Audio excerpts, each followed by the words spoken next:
Okay, folks, I'm going to go over video 2, the loanable funds market, just the curves on the loanable funds, how to label each axis, what the loanable funds market is, and why do we use it. So the loanable funds market, if you will add on to your notes, is a hypothetical market that illustrates the market outcomes of the demand for loanable funds that are generated by borrowers. So again, just to kind of divide the loanable funds market, on the demand side, this comes from borrowers who want to borrow money, usually the government or businesses, most importantly businesses, or we call them firms, that want to borrow money to invest in their capital, like it's called capital investment. So to invest in tools and machinery and equipment, to borrow money to build a whole new factory that can increase the production of their goods and services, which therefore then increases our GDP and then increases our economic growth. Okay, so the demand in the loanable funds market by borrowers is really important to our economy, and we need that to sustain economic growth.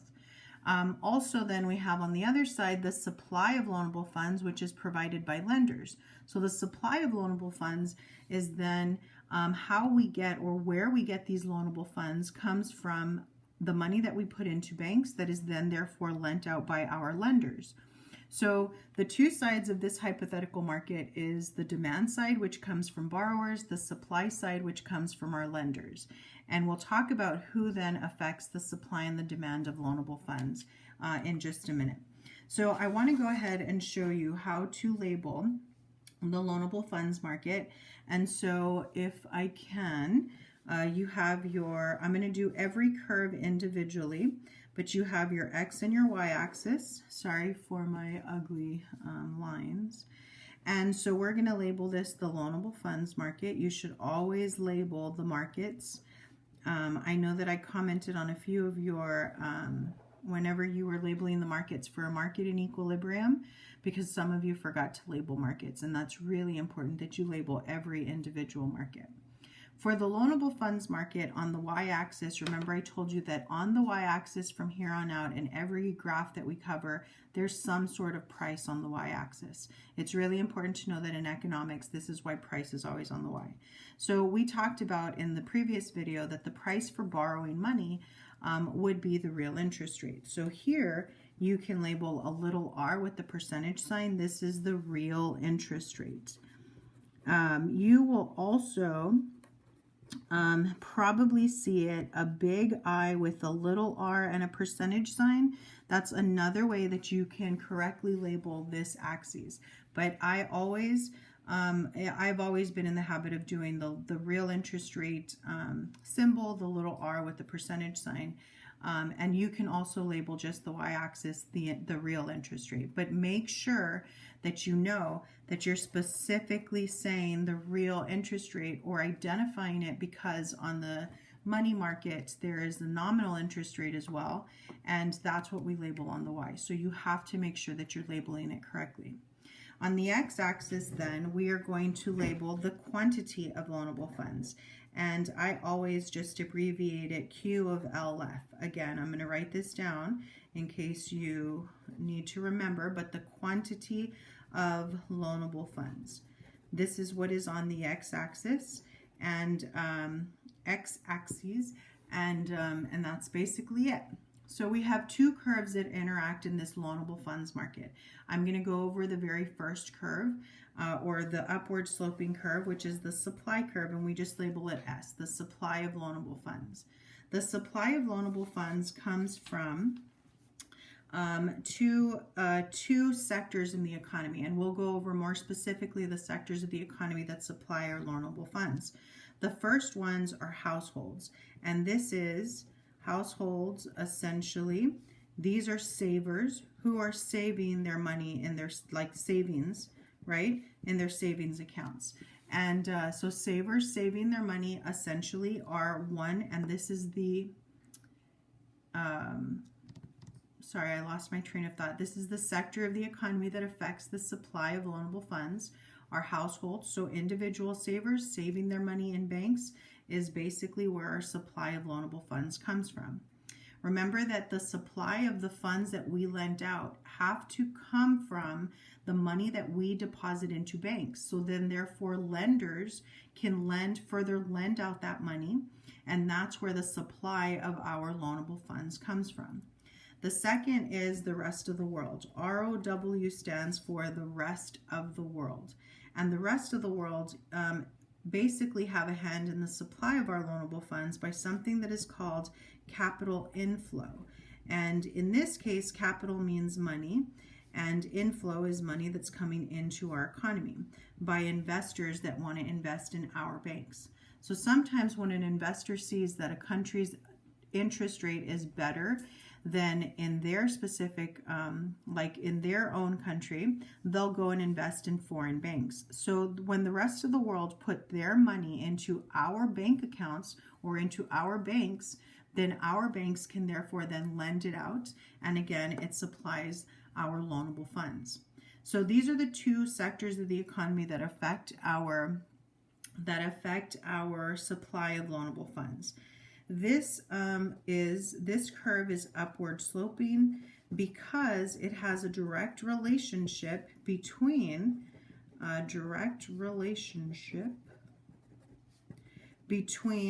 the real interest rate and the quantity of loanable funds supplied.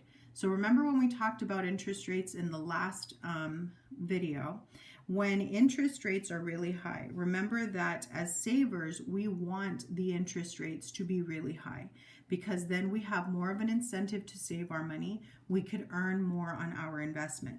So let's say, for example, that the interest rates are at 10%. At 10%, then the quantity of loanable funds that we supply is going to be really high. Remember, this is 0 to infinity, so it's going to be high. So we can say that when the real interest rate is high, there's an incentive for us to save our money. Then it causes for the quantity of loanable funds that we supply to go up. And this direct relationship caused for this slope to be upward sloping.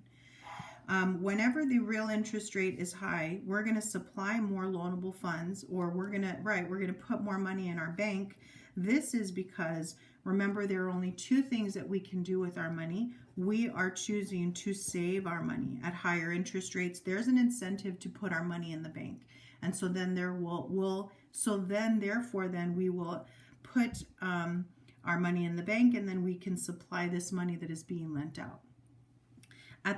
When the real interest rate is low, there's not a very big incentive for us to save our money.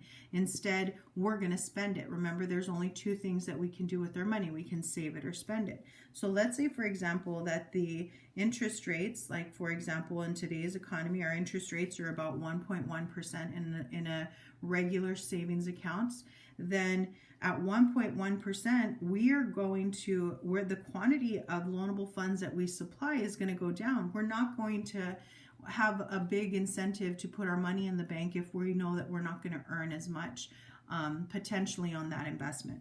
So it causes for the quantity of loanable funds that we supply, the amount of money that we put into our banks, to go down into our savings. And because this is when we'd rather spend our money. There's no incentive to save, so we'd rather spend it.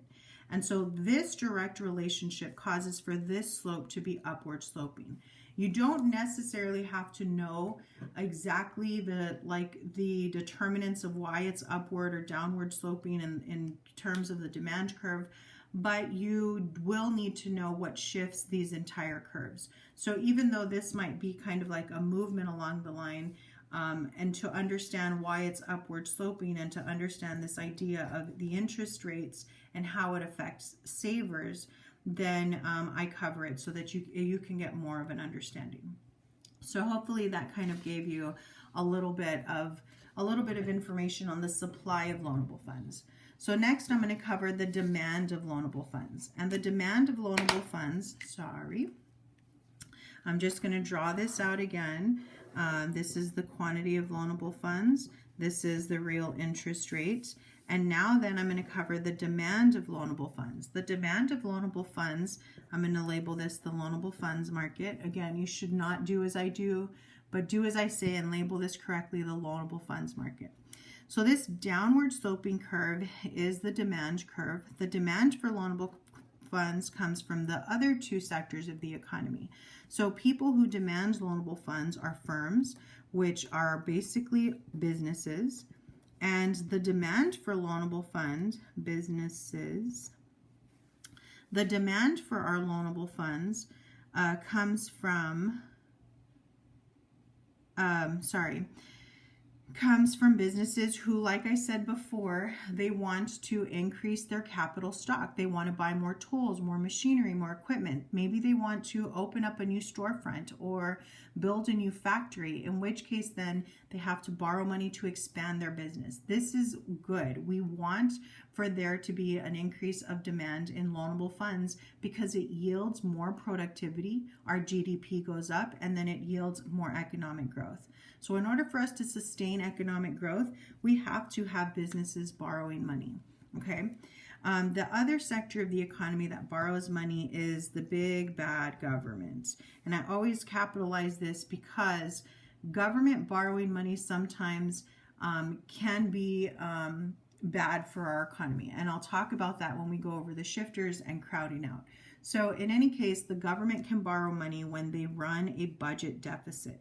And I'm just going to put here budget deficit because whenever they spend more money than they're bringing in revenue, then they have to borrow the rest. They have to borrow what they covered in that overspending.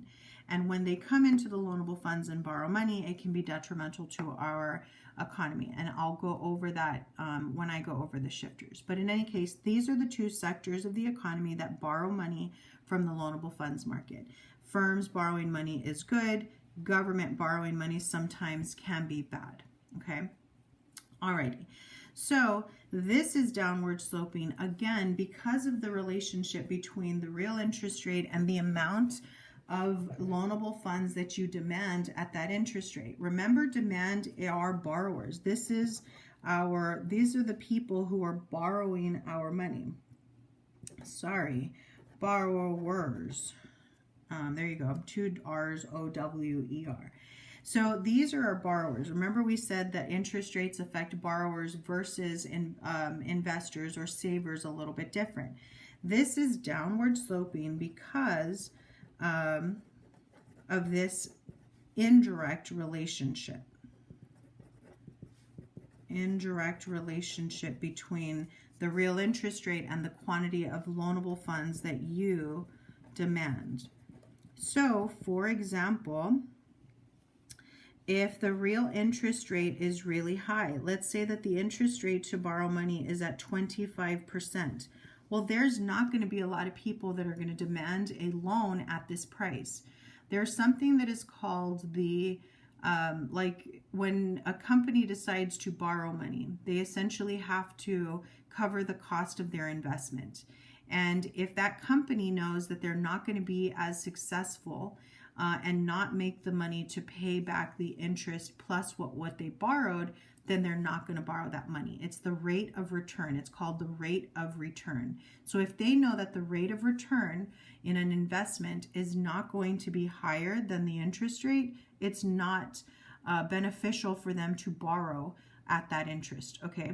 So if I'm going to borrow money at 25%, but I know that the rate of my return is only going to be 10%, well, my profit from that extra expenditure, that borrowing that loan is not going to even cover the interest rate. Well, I'm not going to borrow that money.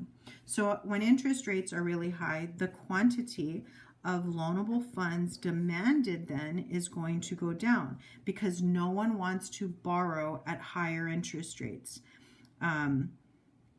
I guess we can say that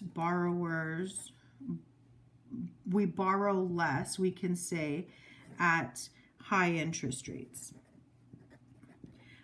You could also, sorry, I'm off screen right here. We can also say that when the real interest rate is low, right? Let's say, for example, that the interest rates are down to 3% to borrow money. Well, if at the interest rates at 3%, the quantity of the loanable funds that I demand is going to go way up because if I only have to pay 3% on this loan, guess what? I'm going to borrow money and then some, okay? So when the interest rates are really low, here, the quantity of loanable funds that we demand is going to go up. We're going to borrow more money at lower interest rates.